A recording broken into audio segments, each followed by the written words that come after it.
Right then guys, here we go, the Tiger kit car. Just landed with us down here on display at Thorntondale. In the meantime, I'm going to hopefully try and get it run up amongst with a few others up to Pickering. We're just a little bit tight for room at the moment. We're just trying to get straight and of course work through a load of photographs and videos so we can get things parked up. So we're a little bit all over the spot at the moment, but we're getting there slowly. So just bear in mind, just give the girls a ring and just check where the location of the car will be, because hopefully next day or two I'm gonna get a few of them moved up to Pickering. So there you go, just double check. But lovely thing, just pulled it out this morning. You can see I just got to give it a leather off in a minute. There was a car behind it what needed to come out.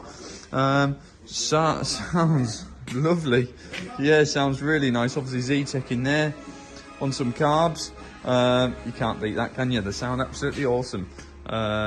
Yeah, great really. Nice and tidy on the paintwork and such like. Lovely set of wheels, good fancy tyres, lovely hood, really nice on the hood.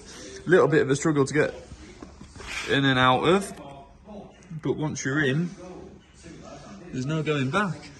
There you go. She's lovely in there, really well done. Nice seats, good harnesses, nice and tidy on the dashboard. No, lovely thing. Certainly worth coming down and having a look at. Like I say, she sounds lovely. Fires straight up. Nice exhaust there going down the side, look.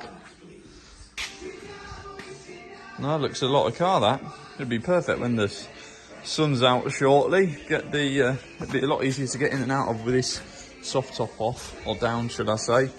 But no, looks like a real good usable car. We've got a couple of numbers there. I have just done a few basic photographs of things.